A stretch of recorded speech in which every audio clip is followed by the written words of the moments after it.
100년을 살아보니 결국 인생은 별것 아니었습니다. 젊었을 때는 돈, 성공, 명예가 인생에서 가장 중요하다고 생각했습니다. 하지만 이제 와서 돌아보면 정말 중요한 것은 따로 있었습니다.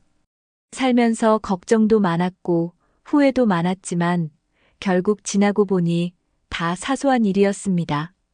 오늘 영상에서는 100세 어르신들이 전하는 인생의 교훈을 알려드리겠습니다.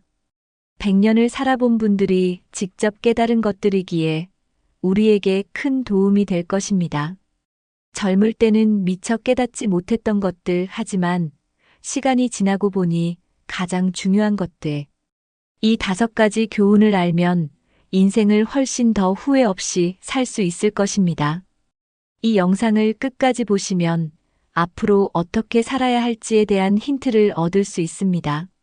노후를 걱정하는 분들, 인생의 의미를 고민하는 분들에게 꼭 필요한 이야기입니다. 그렇다면 100세 어르신들이 말하는 첫 번째 교훈은 무엇일까요? 많은 분들이 공감할 이야기입니다. 바로 돈이 인생의 전부는 아니지만 없으면 서럽다는 것입니다. 젊을 때는 돈을 벌기 위해 정말 열심히 살았습니다. 돈이 있으면 행복할 줄 알았고 돈이 많아야 걱정 없이 살 수 있다고 믿었습니다. 그런데 100세까지 살아보니 돈보다 더 중요한 것이 많았습니다.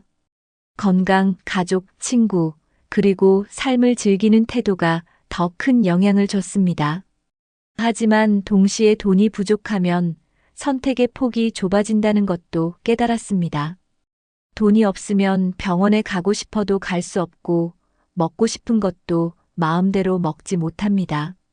젊었을 때는 돈을 모아야 한다는 말을 들어도 그 중요성을 실감하지 못했습니다.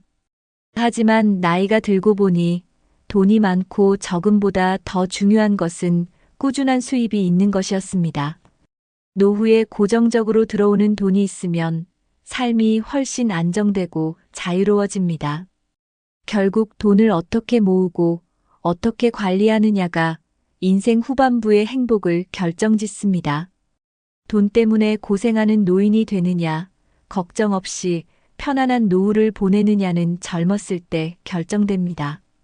그렇다면 100세 어르신들이 말하는 돈과 관련된 중요한 교훈은 무엇일까요? 지금부터 하나씩 알아보겠습니다. 젊을 때는 돈을 많이 벌어야 성공한 삶이라고 생각했습니다. 하지만 100년을 살아보니 돈보다 더 중요한 것이 많다는 것을 깨달았습니다. 건강이 없으면 돈이 있어도 아무 소용이 없고 좋은 사람들과 함께하지 못하면 돈이 많아도 외롭습니다. 물론 돈이 있으면 편리하고 안정적인 생활을 할 수 있습니다. 하지만 돈만 바라보고 살면 결국 허무함만 남게 됩니다. 사람들은 돈이 많으면 행복할 거라고 생각하지만 행복은 돈이 아니라 마음에서 오는 것입니다. 돈 때문에 인간관계를 망치고 가족과 멀어지는 경우도 많습니다. 젊었을 때 돈을 위해 희생했던 많은 시간들이 나중에는 후회로 남을 수도 있습니다. 하지만 그렇다고 해서 돈이 필요 없다는 것은 아닙니다. 돈이 없으면 하고 싶은 것도 마음대로 못하고 선택의 폭이 좁아집니다. 결국 돈은 많을수록 좋지만 인생의 전부는 아니라는 것을 깨닫게 됩니다. 젊을 때부터 돈을 모으되 돈에 집착하지 않는 태도를 갖는 것이 중요합니다. 그렇다면 노후에는 얼마나 돈이 필요할까요? 돈이 많으면 자유롭지만 돈이 없으면 많은 것들을 포기해야 합니다. 예를 들어 건강이 나빠졌을 때 돈이 있으면 좋은 병원을 가고 좋은 치료를 받을 수 있습니다. 하지만 돈이 없으면 병원비를 걱정하며 적절한 치료를 받지 못하는 경우도 많습니다. 또한 나이가 들수록 사람들과의 관계도 돈이 영향을 미칠 수 있습니다. 친구를 만나서 밥 한 끼를 먹을 때도 경제적으로 여유가 없으면 사람들을 피하게 됩니다. 결국 돈이 부족하면 자연스럽게 사회적 관계도 줄어들게 됩니다. 또 하나 중요한 점은 돈이 부족하면 자식들에게 의존하게 된다는 것입니다. 자식에게 손을 벌리지 않으려면 노후를 대비한 최소한의 경제적 기반이 필요합니다. 젊을 때부터 꾸준히 돈을 모으고 관리하는 것이 중요한 이유가 여기에 있습니다. 그렇다면 노후에는 돈을 어떻게 관리해야 할까요? 한 번에 많은 돈을 모으는 것보다 꾸준한 수입이 들어오도록 만드는 것이 더 중요합니다. 일정한 소득이 있으면 돈 걱정 없이 더 자유롭게 생활할 수 있습니다. 그렇다면 노후의 안정적인 생활을 위해 필요한 경제적인 준비는 무엇일까요? 많은 사람들이 노후를 준비하면서 큰 돈을 모아야 한다고 생각합니다. 하지만 중요한 것은 목돈이 아니라 매달 꾸준히 들어오는 소득입니다. 예를 들어 노후에 매달 일정 금액이 들어오면 생활이 안정됩니다. 연금, 임대 수입, 투자 배당금 같은 지속적인 소득원이 있으면 경제적인 부담이 줄어듭니다. 반면 한꺼번에 큰 돈을 모아두더라도 계속 쓰기만 하면 금방 바닥이 날 수 있습니다. 그렇기 때문에 노후에는 돈을 불려나가는 방법이 중요합니다. 주식, 부동산, 개인연금 같은 다양한 소득원을 미리 준비하는 것이 필요합니다. 은퇴 후에도 경제 활동을 지속할 수 있는 방법을 고민하는 것도 좋은 전략입니다. 작은 일이라도 꾸준히 할 수 있는 일을 만들어두면 노후 생활이 훨씬 편안해집니다. 결국 돈을 많이 모으는 것보다 꾸준한 소득이 들어오게 만드는 것이 더 현명한 방법입니다. 젊을 때부터 재테크를 배우고 노후 자금을 관리하는 습관을 길러야 합니다. 노후를 준비하는 것은 단순히 돈을 모으는 것이 아니라 경제적 독립을 위한 준비 과정입니다. 그렇다면 돈 다음으로 100세 어르신들이 가장 중요하다고 말하는 것은 무엇일까요? 100세까지 살아본 분들이 공통적으로 하는 말이 있습니다. 건강만 있으면 다 해결된다. 젊었을 때는 건강을 당연하게 여기지만 나이가 들수록 건강이 최고의 재산이라는 걸 깨닫게 됩니다. 돈이 많아도 몸이 아프면 아무 의미가 없습니다. 가족이 곁에 있어도 스스로 움직이지 못하면 답답함만 남습니다. 많은 어르신들이 건강만 좋다면 다시 젊은 시절로 돌아가지 않아도 괜찮다라고 말합니다. 반면 아픈 몸을 이끌고 살아가는 것은 정말 힘든 일입니다. 아침에 일어나 걷는 것이 힘들고 계단을 오르는 것조차 부담스러워지면 삶의 질이 크게 떨어집니다. 건강이 나빠지면 작은 외출도 부담스럽고 사람을 만나는 것도 귀찮아집니다. 결국 외롭고 우울해지면서 몸뿐만 아니라 마음도 힘들어지게 됩니다. 건강을 유지하는 것이 곧 행복한 노후를 만드는 첫 번째 조건입니다. 그렇다면 건강을 잃게 되면 어떤 문제들이 생길까요? 바로 병원비 부담과 스스로 생활하지 못하는 두려움이 찾아옵니다. 돈이 부족한 것도 힘들지만 그보다 더 힘든 것은 몸이 불편해지는 것입니다.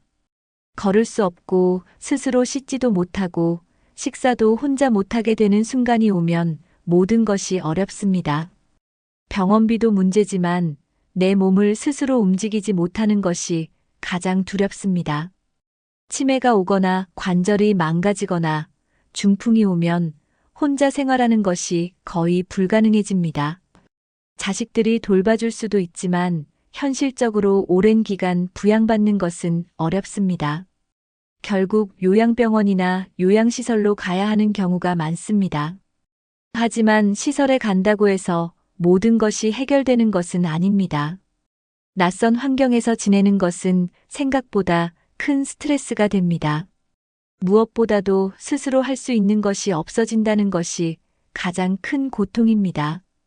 건강을 유지하는 것이야말로 노후를 즐겁게 보내는 가장 중요한 조건입니다. 그래서 100세 어르신들은 한결같이 젊을 때부터 건강을 관리해야 한다고 조언합니다. 그렇다면 건강을 지키기 위해 어떤 습관을 가져야 할까요? 바로 규칙적인 운동과 올바른 생활 습관을 유지하는 것입니다. 건강은 한순간에 무너지는 것이 아닙니다. 나쁜 생활 습관이 쌓이고 잘못된 식습관이 반복되면서 서서히 건강을 잃게 됩니다. 100세까지 건강하게 사신 분들은 하나같이 젊을 때부터 건강을 관리하는 습관을 들였습니다. 하루에 30분 이상 걷는 것만으로도 건강을 유지하는데 큰 도움이 됩니다. 규칙적인 식사와 충분한 수면도 매우 중요합니다. 특히 과식, 기름진 음식, 인스턴트 음식은 건강을 해치는 가장 큰 요인입니다.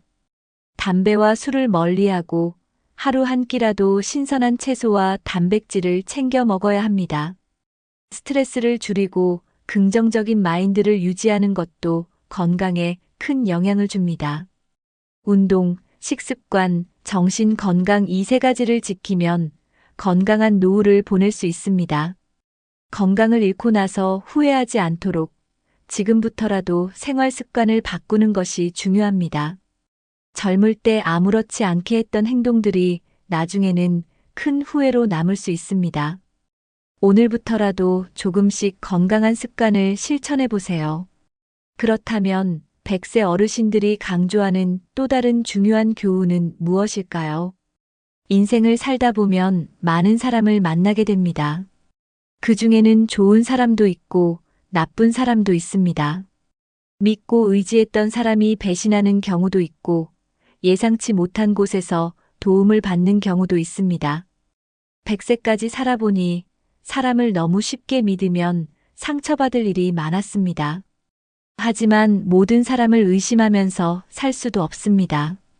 중요한 것은 사람을 보는 눈을 키우고 신뢰할 수 있는 관계를 유지하는 것입니다.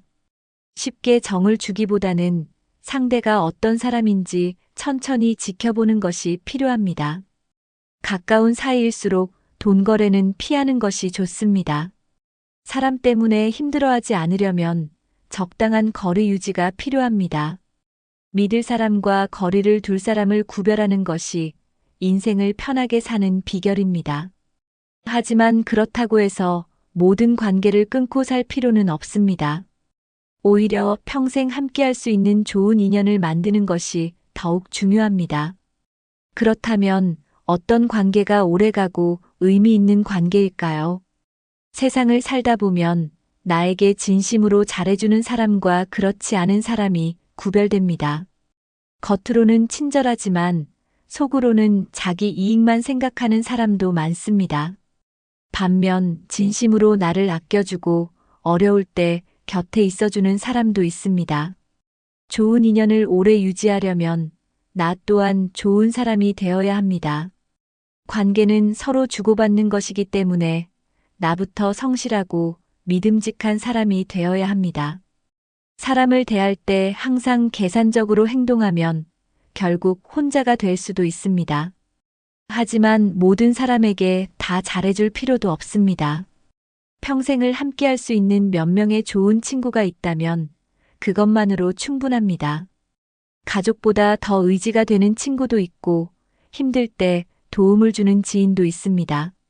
나이가 들수록 인맥이 중요한 것이 아니라 진짜 내 사람을 몇 명이라도 곁에 두는 것이 중요합니다. 관계에서 스트레스를 받지 않으려면 불필요한 인간관계는 정리하는 것이 좋습니다. 결국 인생에서 중요한 것은 진짜 내 곁에 남는 사람들입니다.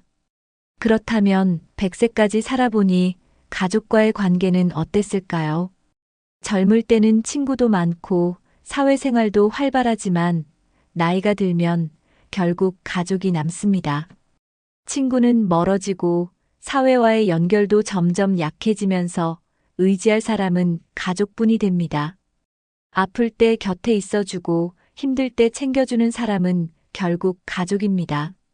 젊을 때는 가족보다 친구나 동료와 더 많은 시간을 보내지만 나이가 들수록 가족의 중요성이 커집니다. 하지만 평생 가족이 나를 위해 존재하는 것은 아닙니다. 가족에게 너무 의존하면 오히려 관계가 불편해지고 갈등이 생길 수도 있습니다. 부모는 자식에게 헌신하지만 자식은 부모를 위해 자신의 인생을 희생할 수 없습니다. 자녀에게 기대기보다는 스스로 노후를 준비하고 독립적인 삶을 사는 것이 중요합니다. 부모가 건강하고 경제적으로 자립할수록 자녀와의 관계도 더 편안해집니다. 가족에게 의지하기보다 함께할 수 있을 때 좋은 추억을 만드는 것이 더 중요합니다. 나이 들수록 가족과의 관계는 기대보다 배려가 우선되어야 합니다. 결국 가족이 가장 소중하지만 지나친 집착은 오히려 관계를 망칠 수도 있습니다.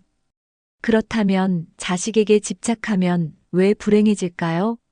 많은 부모들이 자식을 위해 평생을 헌신합니다. 하지만 자식이 부모를 똑같이 돌봐줄 것이라고 기대하면 실망할 수도 있습니다. 요즘은 자식들도 자신의 삶을 꾸려나가느라 바쁩니다. 부모를 사랑하지만 현실적으로 부모를 매일 챙기는 것이 어렵습니다. 특히 경제적인 지원을 기대하면 부모와 자식 사이의 관계가 어색해질 수도 있습니다. 자식에게 부담을 주지 않으면서도 따뜻한 관계를 유지하는 것이 중요합니다. 부모가 경제적으로 독립하면 자식도 부담 없이 부모를 챙길 수 있습니다. 기대를 낮추고 함께하는 시간을 소중히 여기는 것이 가장 현명한 방법입니다. 지나친 집착은 서로를 힘들게 하고 갈등을 만들 수도 있습니다. 부모와 자식은 서로 독립적인 존재라는 것을 받아들이는 것이 필요합니다. 오히려 적당한 거리감을 유지하는 것이 좋은 관계를 지속하는 방법입니다. 너무 많은 기대를 하기보다는 현재 주어진 시간을 소중히 여기는 것이 더 중요합니다. 그렇다면 가족과의 관계를 더 행복하게 유지하는 방법은 무엇일까요? 좋은 관계는 적당한 거리에서 유지될 때 더욱 건강해집니다. 가족이라고 해서 너무 가까이 얽매이면 오히려 갈등이 생길 수 있습니다.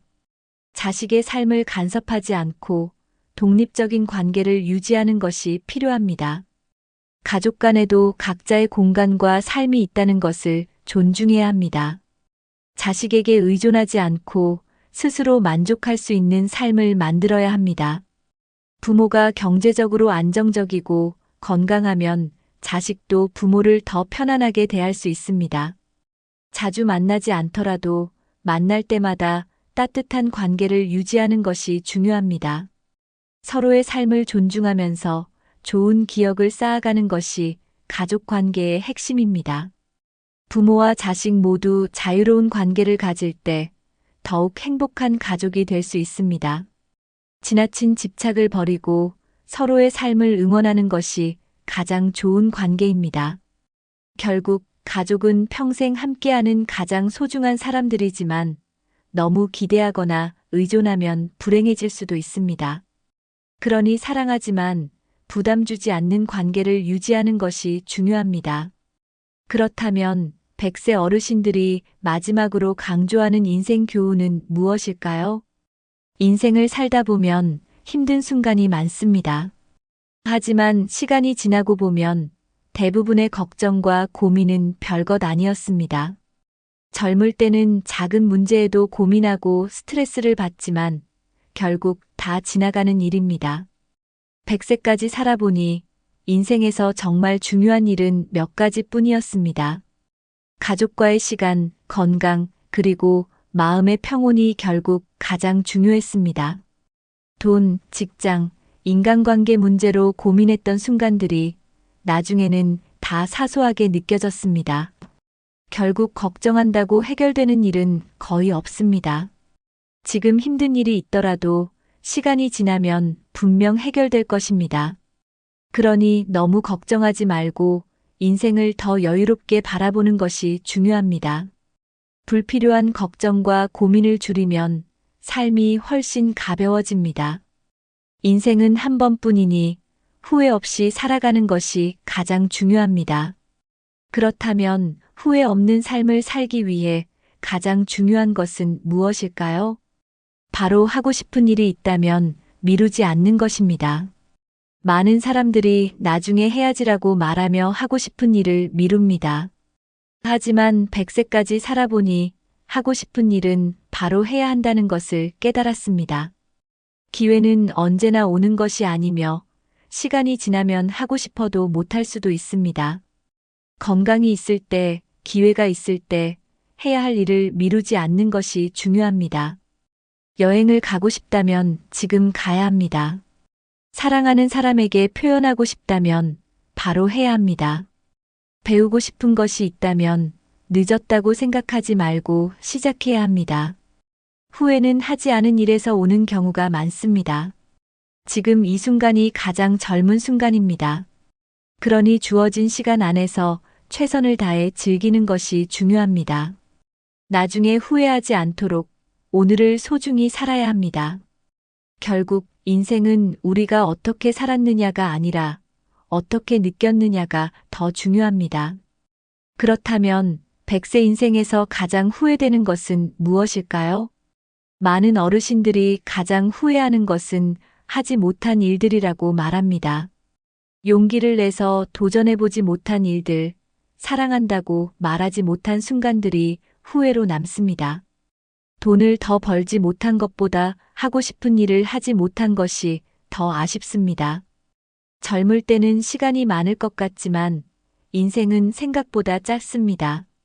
기회가 있을 때 잡지 않으면 다시는 오지 않을 수도 있습니다. 후회 없는 삶을 살기 위해서는 하고 싶은 일을 망설이지 않는 것이 중요합니다. 인생에서 정말 중요한 것은 지금 이 순간을 즐기는 것입니다. 나중에 후회하지 않도록 오늘을 소중히 살아야 합니다. 결국 인생은 한 번뿐이므로 주어진 시간 안에서 최선을 다해야 합니다. 지금부터라도 후회 없는 삶을 살기 위해 노력해야 합니다. 여러분은 오늘 어떤 선택을 하시겠습니까? 오늘 영상이 여러분의 인생을 조금 더 행복하게 만드는 계기가 되었길 바랍니다. 100세까지 살아보니 결국 인생에서 정말 중요한 것은 단순했습니다. 돈이 전부가 아니지만 없으면 서러운 것이고 건강이 없다면 모든 것이 무의미해집니다. 사람을 너무 믿지 말되 좋은 인연을 소중히 여기고 가족에게 집착하지 않으면서도 사랑하는 것이 중요합니다. 그리고 무엇보다도 지나고 나면 모든 것이 별것 아니었으니 후회 없이 살아야 한다는 것입니다.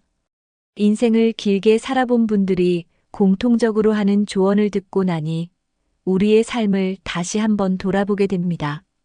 여러분은 100세가 되었을 때 어떤 삶을 살았다고 말하고 싶으신가요? 오늘 영상에서 소개한 교훈 중에서 가장 공감되는 것은 무엇인가요? 혹시 여러분도 인생을 살면서 깨달은 것이 있다면 댓글로 남겨주세요. 이 영상이 마음에 와닿았다면 부모님이나 친구분들과 꼭 공유해주세요. 앞으로도 인생을 더 행복하게 사는 방법을 전해드리겠습니다. 영상을 보시고 도움이 되셨다면 구독과 좋아요, 알림 설정 부탁드립니다. 끝까지 시청해주셔서 감사합니다. 항상 건강하시고 행복한 하루 보내세요. 다음 영상에서 또 인사드리겠습니다. 감사합니다.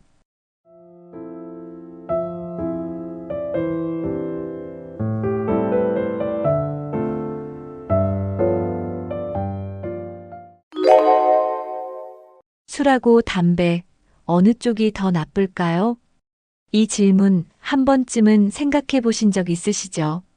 대부분은 둘 다 안 좋지 하면서도 사실 하나는 꼭 하고 계신 분들 많습니다.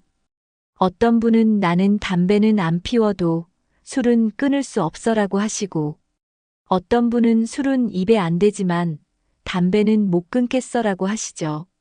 그런데요, 나이가 들수록 이 두 가지의 영향은 훨씬 더 강해집니다. 특히 70대 이후부터는 몸이 예전 같지 않기 때문에 술이나 담배 둘 중 하나만 계속해도 큰 병으로 이어질 수 있어요. 그렇다면 진짜 궁금해지는 거죠. 지금 나에게 더 해로운 건 술일까요? 담배일까요? 오늘은 많은 의사들과 건강 전문가들이 실제로 어떤 걸 더 먼저 끊으라고 하는지, 그리고 왜 그렇게 말하는지 그 이유를 알려드리겠습니다. 술과 담배 중 하나라도 하고 계신다면 오늘 영상 꼭 끝까지 들어보세요. 건강에 정말 중요한 이야기입니다. 사람은 나이가 들수록 폐 기능이 자연스럽게 떨어집니다. 숨 쉬는 힘도 약해지고 폐 속 조직이 점점 단단해지죠. 특히 70대 이후에는 깊게 숨 쉬는 것조차 어려워지는 분들이 많습니다. 가벼운 감기만 걸려도 쉽게 기관지염이나 폐렴으로 번지게 돼요. 예전 같으면 며칠 쉬면 괜찮았던 것도 이제는 한 달 넘게 고생하기도 하죠. 그런데 이런 약해진 폐에 담배 연기가 들어간다면 어떨까요? 한 모금의 담배가 이미 약해진 폐를 더 자극하게 됩니다. 미세먼지보다도 더 독한 성분들이 폐를 망가뜨리기 시작하죠. 기침이 심해지고 숨이 가빠지고 가래도 잘 안 나옵니다. 산책만 해도 숨이 차고 계단 오르기도 겁나기 시작해요. 폐가 약해지면 일상생활의 작은 움직임조차 불편해집니다. 운동도 어렵고 외출도 꺼리게 되니 점점 집 안에만 머물게 돼요. 이렇게 활동량이 줄면 건강이 더 빨리 무너집니다. 그래서 70대 이후의 폐는 말 그대로 보호해야 하는 장기입니다. 그 보호를 가장 방해하는 게 바로 담배 한 모금입니다. 담배는 단지 폐에만 영향을 주는 게 아닙니다. 전신의 다양한 만성 질환을 동시에 유발할 수 있어요. 첫 번째는 폐질환입니다. 대표적으로 만성기관지염과 폐기종이 있죠. 이 병들은 숨이 점점 차고 기침이 멈추지 않게 만드는 병입니다. 두 번째는 심혈관 질환입니다. 담배는 혈관을 수축시키고 혈압을 높입니다.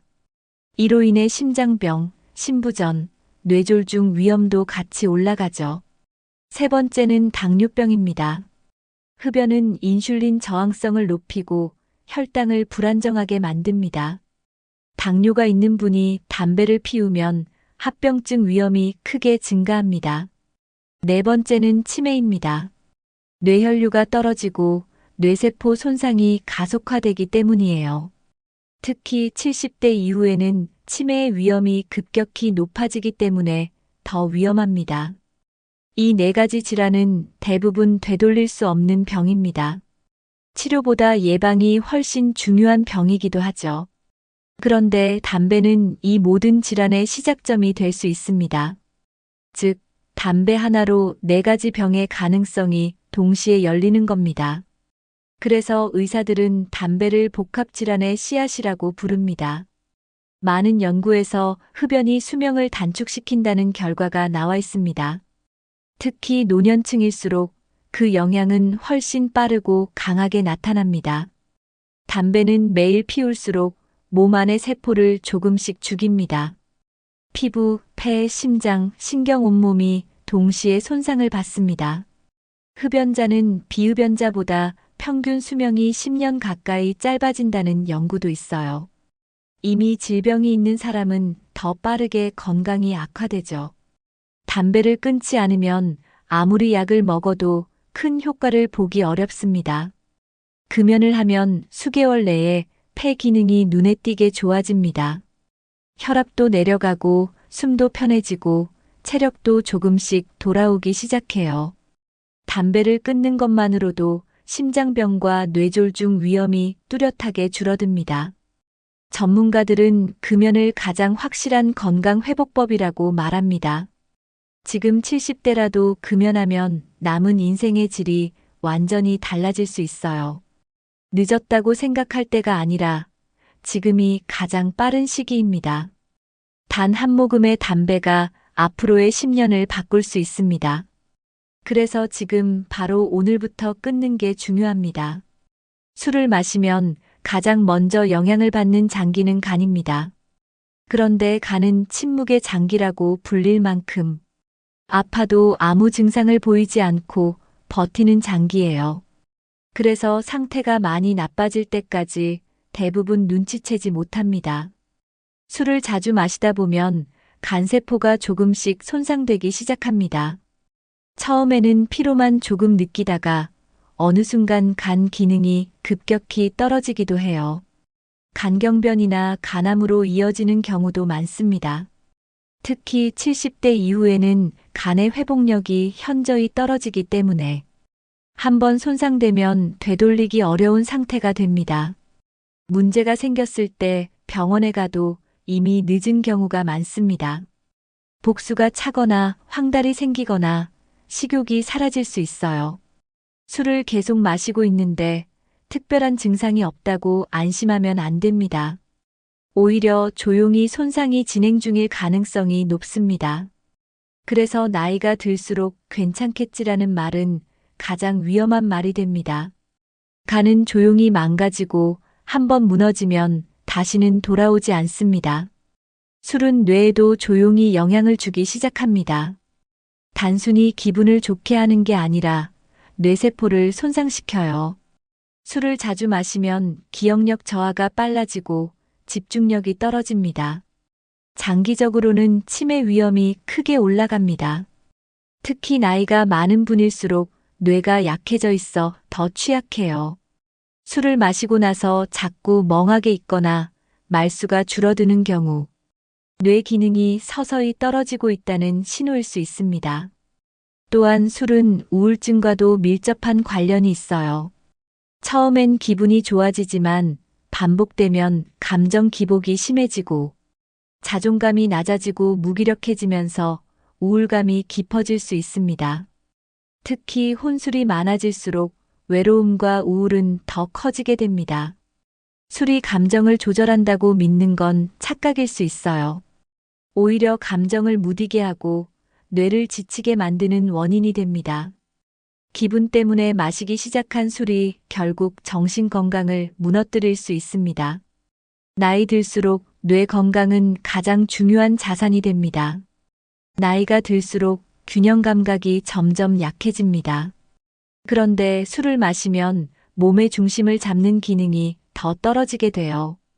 술을 마신 날 밤이나 다음 날 아침에 넘어지는 일이 많아집니다. 특히 70대 이상은 한 번 넘어지면 큰 부상으로 이어질 수 있어요. 고관절 골절, 머리 부상은 회복이 어렵고 장기 입원으로 이어지기도 합니다. 병원에 누워있는 시간이 길어지면 전신 건강도 급격히 나빠지게 됩니다. 술은 반응 속도와 판단력을 늦추기 때문에 평소보다 훨씬 위험합니다. 밤에 화장실 가다가 넘어진다는 얘기 실제로 정말 많습니다. 만약 근육량도 줄어든 상태라면 더 큰 충격을 받을 수 있어요. 게다가 술을 마시면 평소보다 더 피로하고 무기력해집니다. 이런 상태에서 활동하다 보면 사고 확률이 훨씬 높아져요. 낙상으로 인해 외출을 꺼리게 되면 사회적 고립도 심해집니다. 그 결과 몸은 더 약해지고 마음도 점점 다치게 됩니다. 단순한 술 한 잔이 노년의 삶 전체를 무너뜨릴 수 있어요. 술은 넘어지는 것도 마음이 무너지는 것도 함께 불러올 수 있는 위험입니다. 40대, 50대까지만 해도 술이나 담배를 해도 금방 회복이 됐습니다. 잠 한 번 푹 자면 괜찮아지고 며칠만 조심하면 몸이 금세 돌아왔죠. 하지만 70대 이후는 상황이 완전히 달라집니다. 장기 하나가 약해지면 연쇄적으로 다른 곳도 무너지기 시작해요. 조금만 무리를 해도 회복이 느리고 피로가 쉽게 쌓이게 됩니다. 간, 폐, 심장, 신장은 물론이고 뇌 기능까지도 예민해지는 시기입니다. 담배 한 모금, 술 한 잔이 예전보다 훨씬 큰 충격이 될 수 있어요. 뼈도 약해지고 근육량도 줄어들기 때문에 작은 외상도 치명적입니다. 잠도 얕아지고 밤새 한 번만 깨어도 다음날 컨디션에 영향을 줍니다. 면역력도 낮아지기 때문에 감염에 훨씬 취약해져요. 이전에 아무렇지 않던 생활 습관이 이제는 독이 될 수 있습니다. 특히 만성질환을 갖고 있다면 그 영향은 더 크게 나타납니다. 당뇨, 고혈압, 심장질환이 있는 분들은 술과 담배가 병을 키우는 원인이 됩니다. 예전과 같은 몸이라는 착각이 가장 위험할 수 있어요. 70대 이후의 몸은 더 이상 예전처럼 회복되지 않습니다. 몸 안의 장기는 일정한 나이가 지나면 회복 능력이 크게 떨어집니다. 특히 간이나 폐처럼 스스로 재생하던 장기도 70대 이후엔 거의 회복이 어렵습니다. 담배로 손상된 폐는 되돌릴 수 없고 술로 손상된 간도 마찬가지입니다. 한번 망가진 장기는 복구가 아닌 관리로 유지해야 합니다. 손상을 줄이기 위해선 지금부터라도 덜 자극하는 습관이 필요해요. 계속해서 자극을 주면 관리조차 힘들어집니다. 병원에서 약을 먹는다고 해도 근본적인 원인을 끊지 않으면 효과를 보기 어렵습니다. 특히 장기 손상은 천천히 진행되기 때문에 정작 자각할 땐 이미 되돌릴 수 없는 단계일 수 있어요. 이 시기엔 장기를 회복시키는 게 아니라 더 이상 나빠지지 않게 막는 게 중요합니다. 예를 들어 폐가 안 좋아졌다면 금연이 가장 효과적인 치료입니다. 간 수치가 나빠졌다면 금주는 필수입니다. 장기를 쉬게 하는 것이 유일한 방법입니다. 지금 시작하지 않으면 결국 병원에 누워서 후회하게 될 수 있어요. 회복이 아닌 보존의 시대, 지금 그 첫걸음을 시작하셔야 합니다. 70대 이후는 치료보다 예방이 훨씬 더 중요한 시기입니다. 병을 고치는 게 아니라 병이 생기지 않게 막는 게 중심이 돼야 해요. 왜냐하면 병이 생기고 나면 그걸 고치기까지의 시간이 너무 오래 걸립니다. 그동안 활동은 줄고 삶의 질도 떨어지게 되죠. 특히 폐렴, 골절, 심장질환 같은 병들은 한 번 걸리면 다시 회복하기 어렵습니다. 그래서 지금이라도 하지 않는 습관을 만들어야 해요. 술, 담배처럼 확실히 해로운 건 지금부터라도 줄이는 게 예방입니다. 운동, 식습관, 수면처럼 기본적인 건강 관리가 훨씬 더 중요해집니다. 병원 치료보다 일상 습관이 건강을 좌우하는 시기예요. 단 한 번의 실수가 삶 전체를 흔들 수 있는 나이입니다. 술 한 잔, 담배 한 모금이 돌이킬 수 없는 결과를 만들 수도 있어요. 그렇다고 모든 걸 한꺼번에 바꾸기는 어렵습니다. 하지만 하루에 하나씩 한 가지라도 바꾸는 건 충분히 가능합니다. 예방은 거창한 게 아니라 오늘의 선택에서 시작됩니다. 건강한 80대, 90대를 원하신다면 지금부터 예방이 답입니다. 심장과 혈관은 우리 몸의 가장 중요한 생명선입니다. 그런데 술과 담배는 이 생명선을 동시에 공격합니다. 특히 70대 이후엔 혈관이 이미 많이 약해져 있는 상태예요. 담배는 혈관을 수축시키고 피의 흐름을 방해합니다. 이로 인해 혈압이 높아지고 심근경색 위험이 커집니다. 뇌졸중 역시 담배와 깊은 관련이 있는 질환입니다. 술은 혈압을 올리고 심장의 박동을 불규칙하게 만들 수 있어요. 처음엔 얼굴이 붉어지고 기분이 좋아지지만 그 안에서는 혈압이 오르고 있는 겁니다. 과음을 반복하면 고혈압이 고착화되고 심장 기능도 떨어지기 시작해요. 특히 고혈압과 당뇨를 함께 갖고 있는 분이라면 2배 이상 위험합니다. 심장에 부담을 주는 대표적인 습관이 바로 음주와 흡연입니다. 술과 담배는 단독으로도 위험하지만 함께할 경우 그 위험은 훨씬 커집니다. 의사들은 심근경색과 뇌졸중을 예방하려면 반드시 금연과 절주가 필요하다고 말합니다. 증상이 없다고 안심할 게 아니라 지금부터라도 줄이는 게 중요합니다. 심장은 조용히 무너지지만 한번 멈추면 다시 되돌릴 수 없습니다. 담배는 연기를 마시는 순간 혈관에 직접적인 영향을 줍니다. 니코틴은 혈관을 수축시키고 혈류를 방해하는 물질입니다. 그래서 흡연을 하면 손끝이 차갑고 혈압이 오르게 되는 거예요. 혈관 내벽을 손상시켜 염증이 생기고 혈전이 생길 위험도 커집니다. 혈전이 심장이나 뇌로 이동하면 심근경색이나 뇌졸중으로 이어질 수 있어요. 특히 오래 흡연한 분들은 혈관이 이미 딱딱해져 있는 경우가 많습니다. 이런 상태에서 계속 담배를 피우면 혈관이 더 좁아지고 막힐 수 있어요. 팔이나 다리에 혈류가 잘 통하지 않으면 저림과 통증도 나타날 수 있습니다. 심하면 말초동맥 질환으로 발전해 절단 수술까지 가는 경우도 있습니다. 담배는 눈에 보이지 않지만 혈관을 망가뜨리는 가장 강한 독소입니다. 나는 하루 한두 갭이니까 괜찮아라는 생각은 가장 위험한 착각입니다. 담배는 적은 양이라도 꾸준히 피우면 혈관에 누적 피해를 줍니다. 특히 나이가 많을수록 회복력이 없어 더 위험하죠. 흡연을 중단하면 혈관이 조금씩 회복되기 시작합니다. 그래서 금연은 혈관 건강을 지키는 가장 빠른 방법입니다. 술을 마시면 심장이 두근거리거나 불규칙하게 뛸 때가 있죠. 이는 단순한 기분 변화가 아니라 실제 심장 리듬의 변화입니다. 과음은 부정맥을 유발하고 심장의 전기 신호를 방해합니다. 특히 70대 이후에는 심장이 쉽게 피로해지기 때문에 더 조심해야 해요. 부정맥이 심해지면 갑작스런 심정지나 혈전 발생으로 이어질 수 있습니다. 술은 또한 심장의 수축력도 떨어뜨립니다.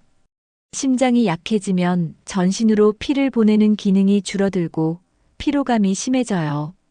숨이 차고 가슴이 답답하고 자주 쉬고 싶어진다면 심장 기능 저하를 의심해야 합니다. 또 술을 마시면 수분이 부족해지고 전해질이 불균형해져서 심장에 무리가 갑니다. 이렇게 되면 평소엔 괜찮던 심장도 급격히 나빠질 수 있어요.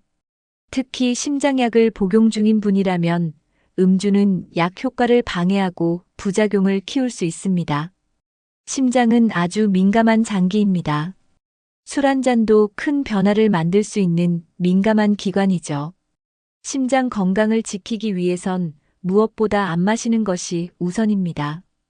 지금이라도 술을 줄이거나 끊는다면 심장은 다시 건강을 되찾을 수 있습니다. 많은 분들이 이렇게 말씀하십니다. 나는 하루에 딱 한 잔만 마셔. 담배도 하루에 한두 개비밖에 안 피워. 그런데요, 문제는 그 조금씩이 매일매일 쌓인다는 데 있습니다.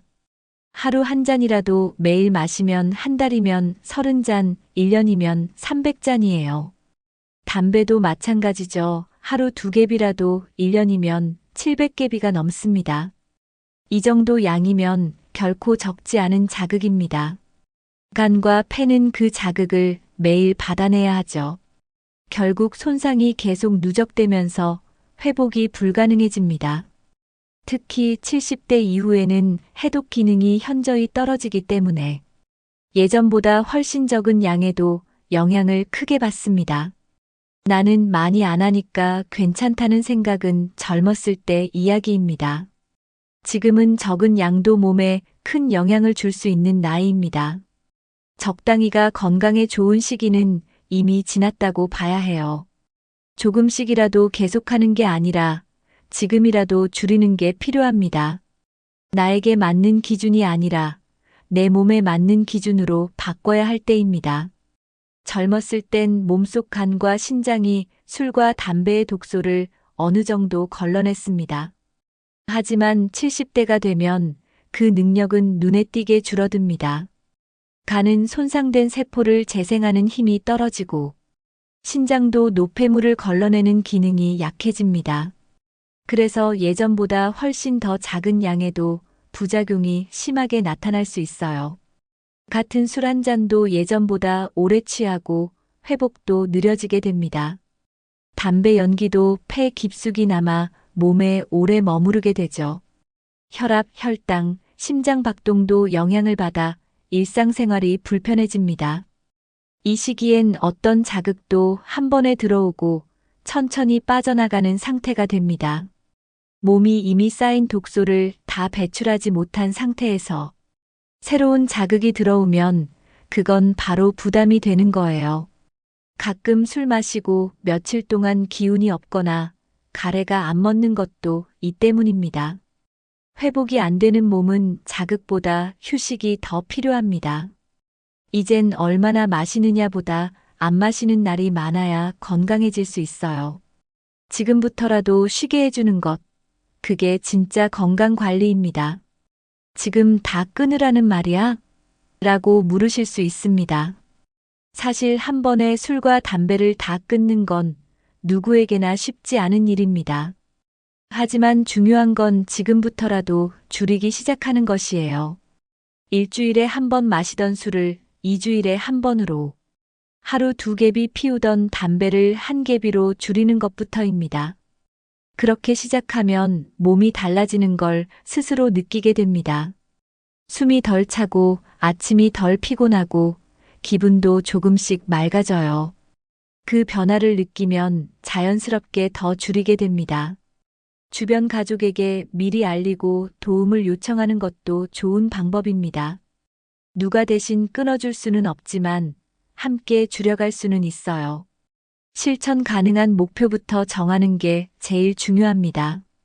이번 주엔 술 하루만 마시자. 이번 달엔 담배 반으로 줄이자.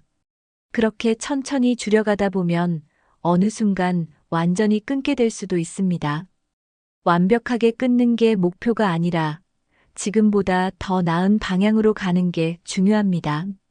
줄이는 것도 분명한 변화고 그게 건강의 시작이 될 수 있습니다.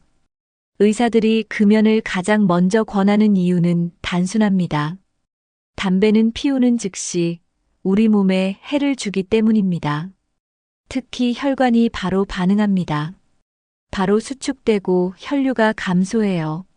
손끝, 발끝이 차갑거나 저린 증상도 여기에 해당됩니다.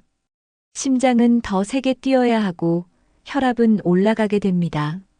그러면서 심장에 과부하가 걸리고 숨이 차기 시작하죠. 이렇게 즉각적인 영향이 나타나는 게 바로 담배의 무서움입니다.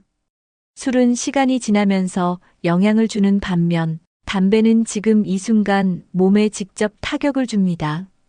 특히 70대 이후에는 혈관이 이미 약해져 있어 그 영향이 훨씬 큽니다. 혈액순환이 나빠지면 장기 전체 기능이 떨어질 수 있어요. 뇌혈류가 줄면 기억력도 떨어지고 치매 위험도 올라갑니다. 그래서 의사들은 금연을 가장 먼저 말합니다. 술보다 먼저 끊어야 하는 이유는 바로 즉각성 때문입니다. 담배는 지금 당장부터 몸을 공격하기 시작하니까요. 술과 담배를 동시에 끊을 수 없다면 의사들은 담배부터 끊으라고 말합니다. 왜냐하면 금연했을 때 몸이 좋아지는 속도가 훨씬 빠르기 때문이에요. 금연 후 단 이틀만 지나도 폐 기능이 조금씩 좋아지기 시작합니다.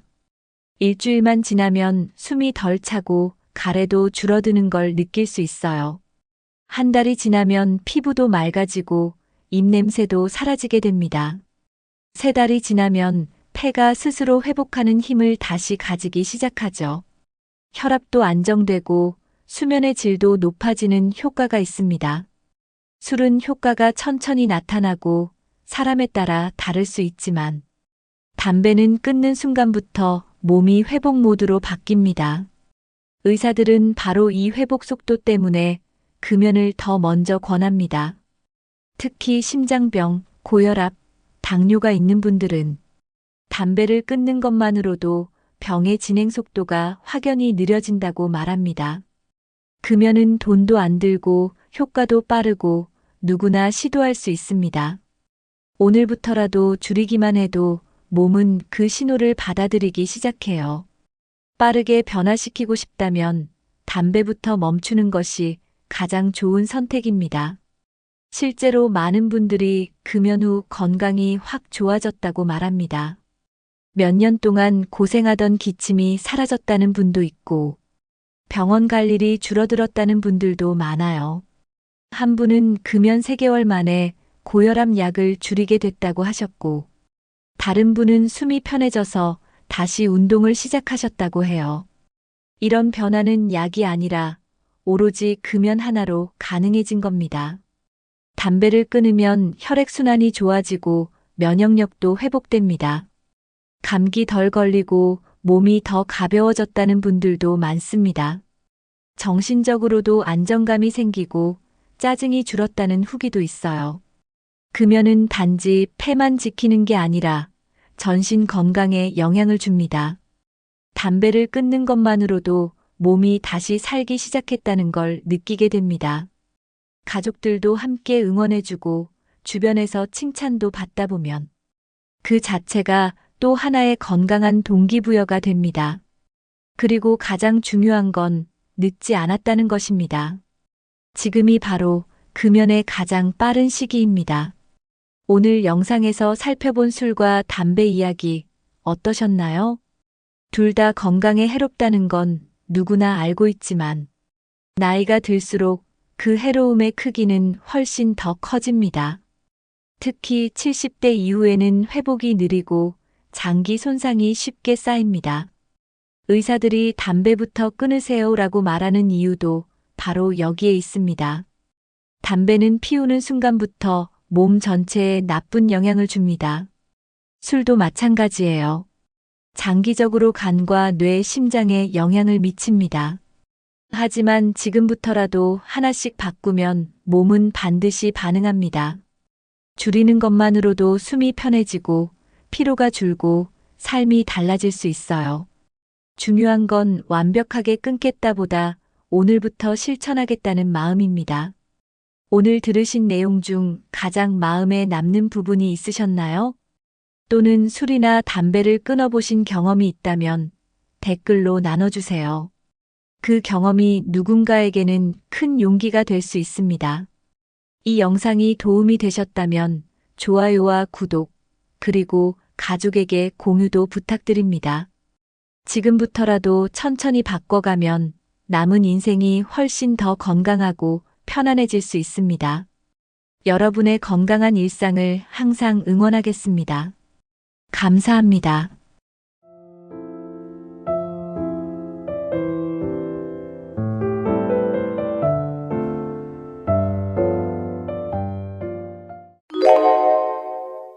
어느 날 거울을 보며 문득 생각이 듭니다.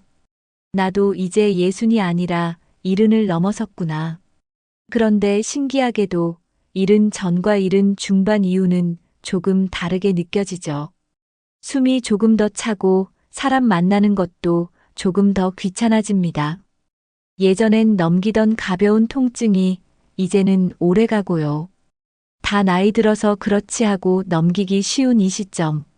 하지만 70대 중반 이후는 건강과 생활 전반에서 특별히 신경 써야 할 부분들이 확실히 늘어나는 시기입니다. 그걸 놓치면 이후 10년이 더 빠르게 무너질 수도 있습니다.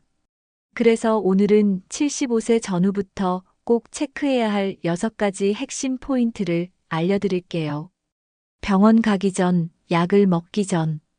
일상 속에서 내가 나를 더 잘 돌보는 방법입니다. 몸과 마음, 생활까지 꼼꼼하게 챙길 수 있는 이야기. 오늘 영상 끝까지 들어보시면 아, 이걸 지금부터는 꼭 챙겨야겠구나 하고 느끼실 겁니다. 예전에는 누가 뭐라 해도 바로 기억났던 이름이 이제는 입안에서 맴돌기만 하고 잘 떠오르지 않죠. 약속을 깜빡하거나 물건을 어디에 뒀는지 생각이 잘 안 날 때도 많아졌습니다. 처음에는 그냥 피곤해서 그런가 보다 하고 넘기지만 이런 증상이 반복된다면 뇌가 보내는 작은 경고일 수 있어요. 특히 말수가 눈에 띄게 줄었다면 더 주의가 필요합니다. 대화는 뇌를 자극하는 가장 좋은 운동인데 말이 줄면 뇌의 활동도 점점 둔해질 수 있어요. 그리고 주변 사람이 왜 이렇게 조용해졌지? 라고 느끼기 시작할 때쯤이면 본인은 이미 변화가 익숙해져 있다는 게 더 무섭습니다.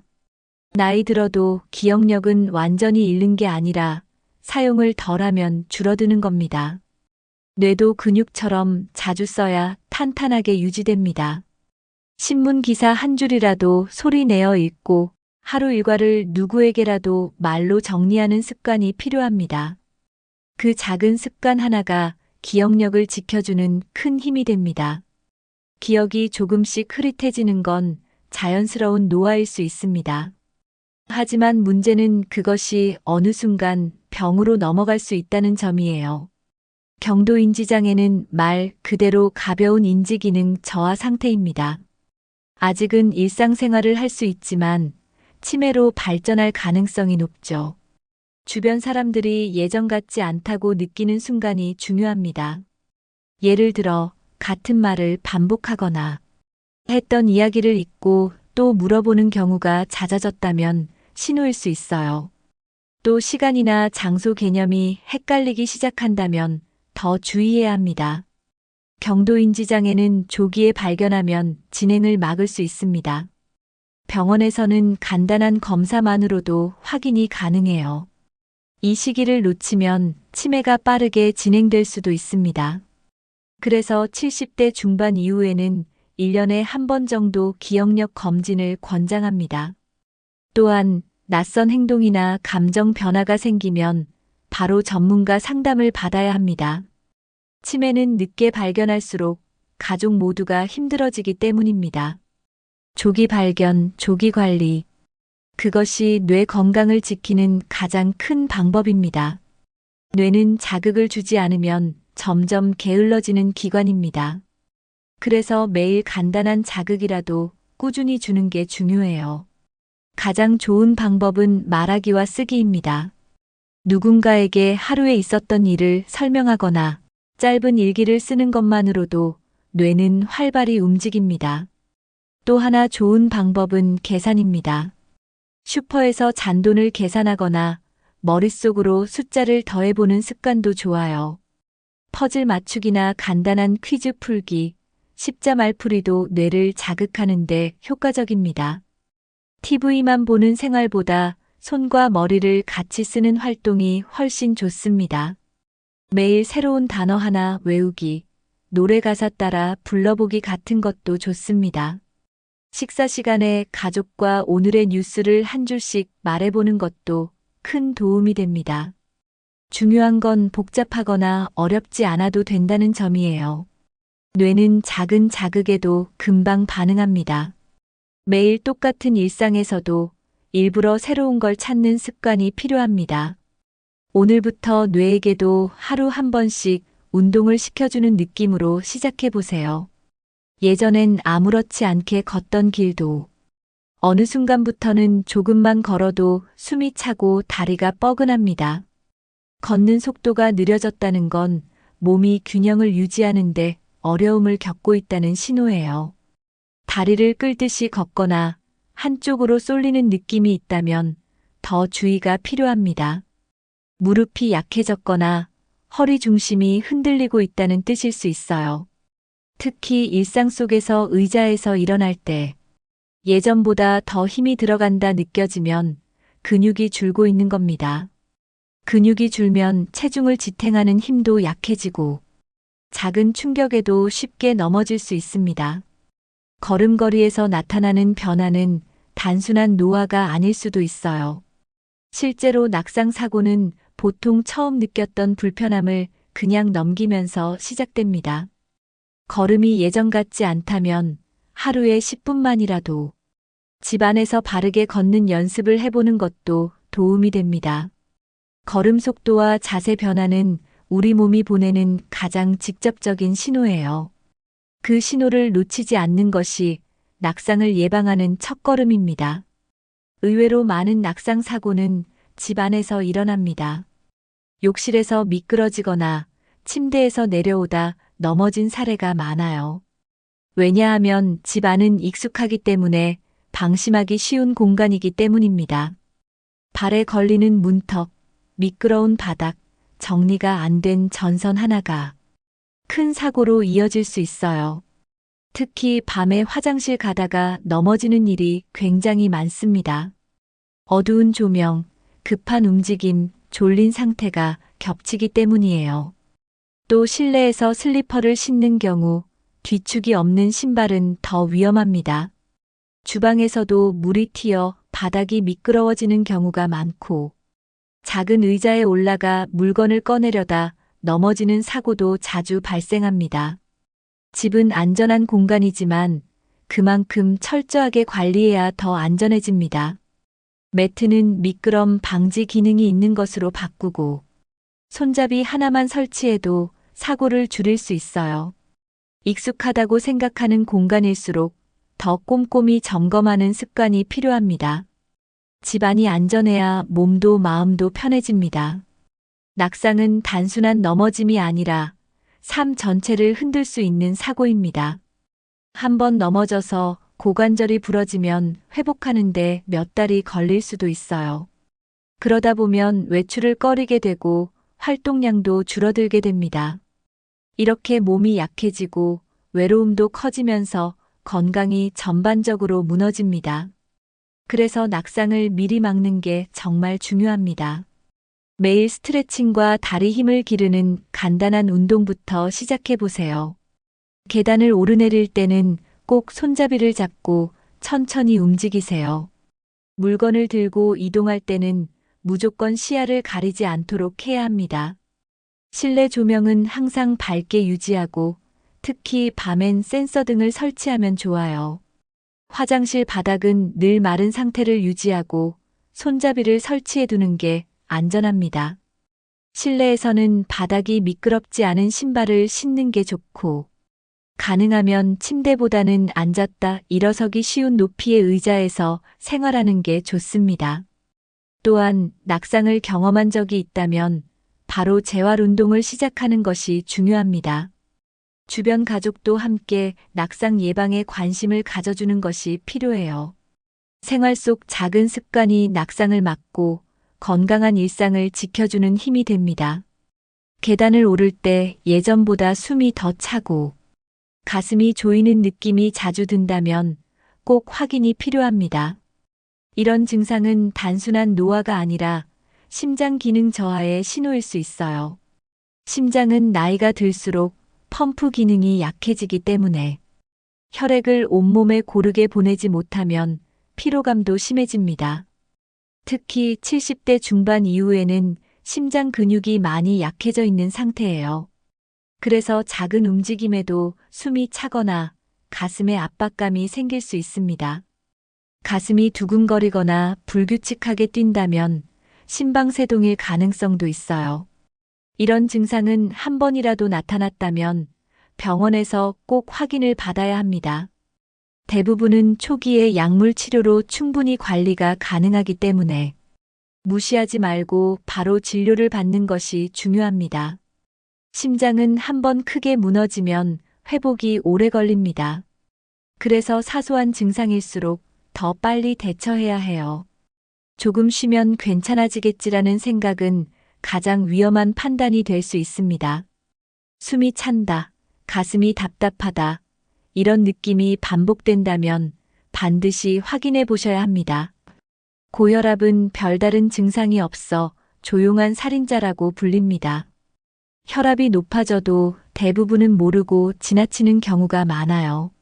하지만 고혈압은 심장, 뇌, 신장까지도 손상시킬 수 있는 무서운 질환입니다.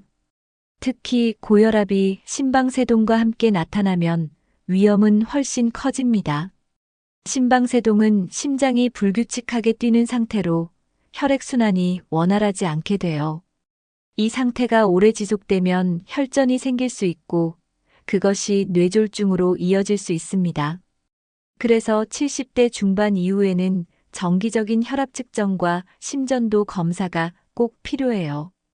특히 어지러움, 가슴 두근거림, 피곤함이 잦아졌다면 의심해 봐야 합니다. 병원에서는 간단한 검사로도 확인이 가능하니 평소 혈압이 조금이라도 높다면 꼭 체크해 보셔야 합니다. 약을 먹고 있더라도 혈압이 계속 오르내린다면 복용 방법을 다시 조정할 수도 있어요. 고혈압은 조기 관리만 잘하면 충분히 예방이 가능한 병입니다. 운동, 식단, 스트레스 조절도 함께 관리해야 하는 부분이에요. 병원에서 정기적으로 체크하는 습관이 장기적인 건강을 지켜줍니다. 지금 괜찮으니까 보다 미리 점검하자는 마음이 훨씬 안전합니다. 심장 질환은 대부분 갑자기 나타나는 것이 아니라 천천히 조용히 진행되는 경우가 많습니다. 그래서 정기적인 검진 없이는 발견하기 어려운 경우가 많아요. 특히 고지혈증이나 당뇨가 있는 분들은 더 위험합니다. 심장 초음파나 심전도 검사는 간단하지만 정확한 정보를 줍니다. 가슴 통증이 없다고 안심해서는 안 됩니다. 실제로 많은 분들이 아무 증상 없이 심장 이상을 지닌 채 살아가고 있어요. 조기에 발견하면 약물이나 생활습관 교정으로 충분히 관리할 수 있습니다. 반면 늦게 발견하면 스텐트 시술이나 수술까지 필요한 상황이 될 수 있어요. 특히 70대 중반 이후에는 심장 기능이 눈에 띄게 떨어지기 때문에 1년에 한 번은 꼭 심장 건강 상태를 점검해 보는 게 좋습니다. 병원에서 알려주는 수치만 보지 말고 실제 내 몸의 반응에도 귀 기울이세요. 쉽게 피로해진다거나 숨이 찬다면 반드시 심장과 연관지어 생각해 봐야 합니다. 건강한 심장이 100세 건강의 가장 중요한 토대입니다. 지금 검사하는 습관이 내일의 건강을 지켜주는 가장 좋은 방법입니다. 나이가 들면 자연스럽게 입맛이 줄어들 수 있습니다. 그러나 그걸 단순히 입맛이 없네 하고 넘기면 위험해질 수 있어요. 식욕이 줄면 음식 섭취량이 줄고 결국 영양도 부족해지게 됩니다. 특히 단백질과 같은 주요 영양소가 부족하면 근육도 빠르게 줄어들어요. 그렇게 되면 일어나고 걷는 기본적인 힘조차 약해지게 됩니다. 또 체력이 떨어지면 외출도 귀찮아지고 활동이 줄면서 더 무기력해집니다. 이 악순환이 반복되면 체중도 빠지고 기운도 사라집니다. 밥맛이 없다는 건 우리 몸이 뭔가 불편하다는 신호일 수 있어요. 입안의 상태가 나쁘거나 위장이 약해졌을 수도 있습니다. 치아 문제나 잇몸 질환도 식욕 저하의 큰 원인 중 하나입니다. 위산이 부족해 소화가 잘 안 되는 경우도 많고요. 그래서 식욕이 떨어졌다면 병원에서 기본적인 검사를 받아보는 것이 좋습니다. 원인을 알면 대처도 쉬워지고 식사를 도와줄 방법도 찾을 수 있어요. 무엇보다 식사를 쉬지 않는 것이 가장 중요합니다. 소식은 괜찮지만 안 먹는 것은 절대 건강에 도움이 되지 않습니다. 노년기엔 체중보다 근육이 더 중요합니다. 체중은 그대로인데도 근육이 줄고 지방만 늘어나는 경우가 많아요. 근육이 줄면 낙상 위험도 커지고 기초 체력도 떨어집니다. 그래서 단백질 섭취가 매우 중요해요. 하루 한 끼는 반드시 고기, 생선, 달걀, 두부 같은 단백질 위주의 식사가 필요합니다. 특히 아침을 단백질로 시작하면 하루 전체 에너지가 훨씬 달라져요. 고기는 꼭 많이 먹지 않아도 되며 소량이라도 꾸준히 섭취하는 게 좋습니다. 또 채소와 과일을 통해 비타민과 미네랄을 함께 보충해줘야 해요. 물도 하루 8잔 이상 마시는 습관을 들이는 것이 중요합니다. 식사 시간이 불규칙하면 소화도 안 되고 입맛도 줄어듭니다. 가능하면 하루 3끼를 정해진 시간에 먹는 게 가장 좋습니다. 씹기 힘든 분들을 위해 부드럽게 조리된 음식도 충분히 건강한 식단이 될 수 있어요. 기력이 없다면 미음이나 죽부터 시작해서 서서히 회복하면 됩니다.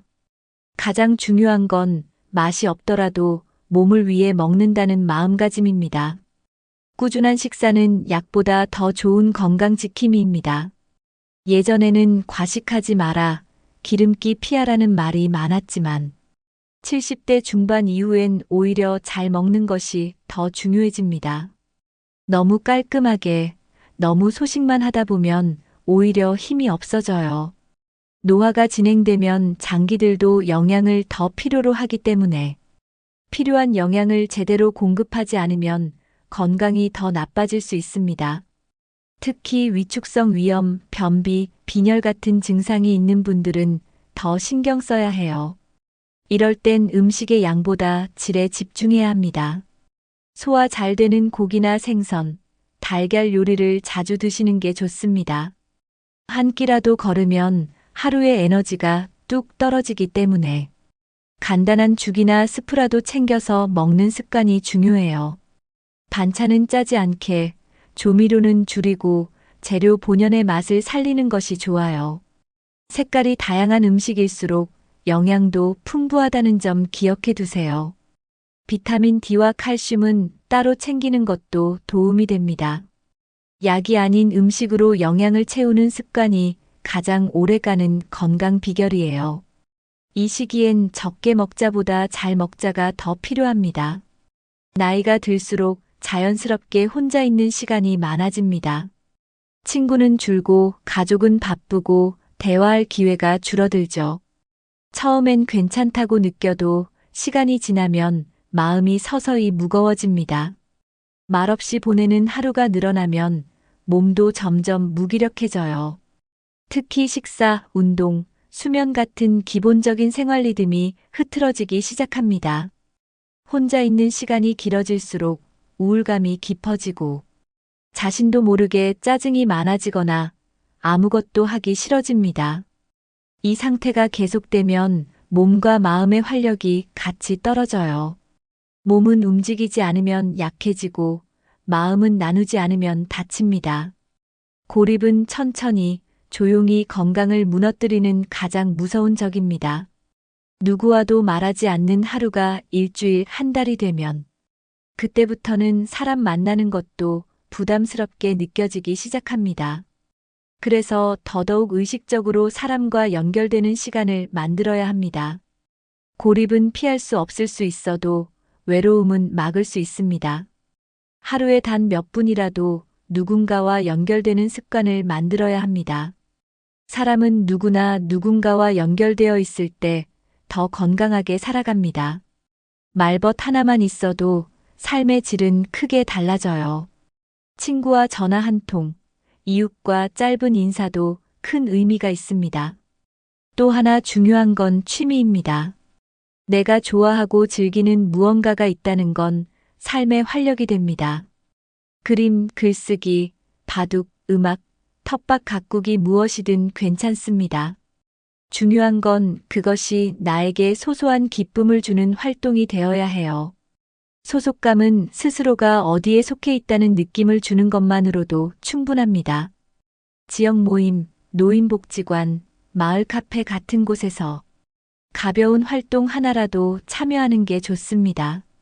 내가 갈 곳이 있다는 생각이 들면 마음이 한결 가벼워집니다. 또 사람들과 자연스럽게 어울리면서 웃을 일도 생기고 누군가에게 필요한 존재로 느껴질 때 삶의 의미도 더 깊어집니다. 말벗, 취미, 소속감은 나이 들수록 꼭 필요한 정신적 영양제입니다. 이 세 가지가 잘 채워지면 몸도 더 건강하게 유지됩니다. 혼자만의 시간이 길어지면 의욕이 사라지고 기운도 떨어집니다. 그래서 하루에 한 번은 꼭 누군가와 만나는 시간을 가져야 합니다. 길에서 이웃과 마주쳐 인사하는 것도 좋은 시작이에요. 정해진 시간에 시장을 다녀오거나 단골 가게에 들르는 것도 방법입니다. 손주에게 영상 통화를 걸거나 친구에게 안부 전화를 해보는 것도 좋습니다. 사람이 나를 기억해주고 내가 누군가를 기억하는 그 자체가 큰 힘이 됩니다. 주기적인 약속을 만들면 외출도 자연스럽게 늘어나고 걷기 모임이나 동네 산책 동행을 만드는 것도 좋은 실천입니다.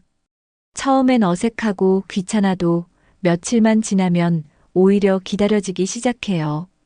대화를 나누는 것만으로도 뇌가 깨어나고 감정이 정돈됩니다. 누군가와 함께 있다는 건 마음을 따뜻하게 만드는 최고의 예방약입니다. 말하지 않으면 마음이 다치고 마음이 다치면 몸도 약해져요. 그래서 말은 건강과 직결되는 생활 습관 중 하나입니다. 혼자 보내는 하루에 단 한 번, 누군가와 마주하는 시간. 그것이 70대 이후 건강한 노년을 위한 아주 중요한 습관입니다. 나이가 들면 몸보다 마음이 먼저 지친다는 말 들어보셨죠? 예전엔 재미있던 일들이 귀찮게 느껴지고 누가 뭘 해도 감흥이 없을 때가 있습니다. 아침에 일어나는 게 괴롭고 하루가 길기만 한 날이 생기죠. 이런 감정은 단순한 기분 문제가 아닙니다. 우울감, 짜증, 무기력함은 마음이 아프다는 분명한 신호예요. 특히 70대 중반 이후에는 정신적인 변화가 더 예민하게 나타날 수 있어요. 자주 짜증을 내거나 감정이 급격히 달라지는 것도 조심해야 할 부분입니다. 나이 들면 다 그렇지 하고 넘기면 안 되는 이유가 여기에 있습니다. 계속 방치하면 우울증으로 이어질 수도 있고, 일상생활 자체가 힘들어질 만큼 무기력해지기도 합니다. 마음이 무너지면 아무리 몸이 건강해도 의미가 없어요. 반대로 마음이 단단하면 몸이 조금 아파도 잘 이겨낼 수 있습니다. 감정이 자주 흔들린다 싶으면 전문가 상담을 받아보는 것도 도움이 됩니다. 작은 신호를 그냥 넘기지 말고 마음의 상태도 꼭 점검해 주세요. 마음 건강을 지키는 가장 좋은 방법은 대화입니다. 말은 감정을 정리해주는 최고의 도구예요. 아무리 소소한 이야기라도 누군가에게 말하는 것 자체가 큰 도움이 됩니다. 오늘 먹은 음식, 뉴스 이야기, 추억 이야기 다 좋습니다. 말하면서 자연스럽게 웃게 되고 기분도 정리됩니다. 특히 마음이 답답할수록 말로 표현하는 연습이 필요해요. 대화를 나누면 나만 그런 게 아니구나 하고 위로도 받을 수 있습니다. 가족과의 대화는 물론 이웃, 친구, 복지관 직원과의 짧은 인사도 괜찮아요. 말은 관계를 만들고 관계는 곧 마음의 안정으로 이어집니다. 속에 담아두기보다 꺼내놓는 연습을 꾸준히 하는 게 중요해요. 감정은 억누르면 쌓이고 쌓이면 어느 순간 폭발할 수 있습니다.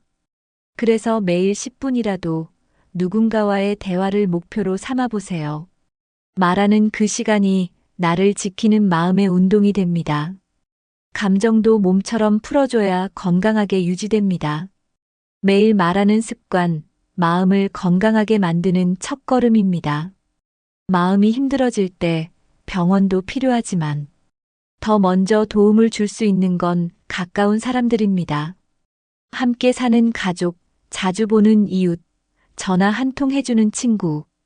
이들이 해주는 말 한마디가 큰 위로가 될 수 있어요. 요즘 어때요? 잘 지내시죠?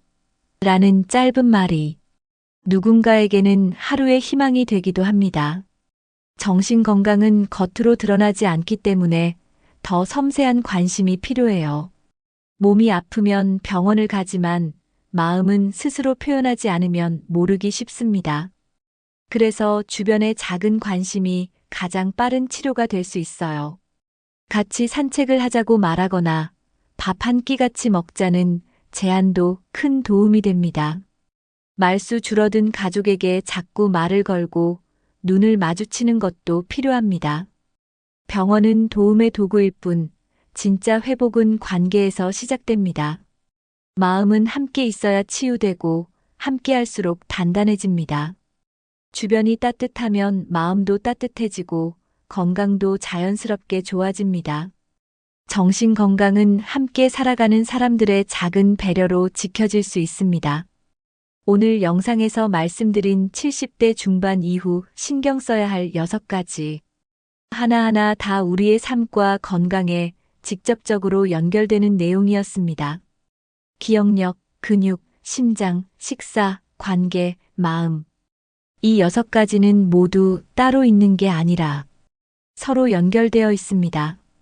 기억력이 떨어지면 말이 줄고, 말이 줄면 마음이 다치고, 마음이 무너지면 몸도 함께 지치게 돼요. 그래서 지금부터라도 작은 신호를 놓치지 않고 몸과 마음을 매일 한 번씩 점검하는 습관이 필요합니다. 오늘 영상에서 가장 공감되었던 부분은 어떤 것이었나요? 혹시 이미 실천하고 계신 건강 습관이 있다면 댓글로 함께 나눠주세요. 여러분의 이야기가 누군가에게 큰 도움이 될 수 있습니다. 영상이 마음에 드셨다면 좋아요와 구독, 그리고 부모님이나 친구, 이웃에게 공유해 주시면 큰 힘이 됩니다. 나이 들어도 늦지 않았습니다. 지금부터 하나씩 실천하면 더 건강하고 더 따뜻한 노년이 기다리고 있습니다. 여러분의 건강한 하루하루를 언제나 응원하겠습니다. 고맙습니다. 그리고 늘 건강하세요.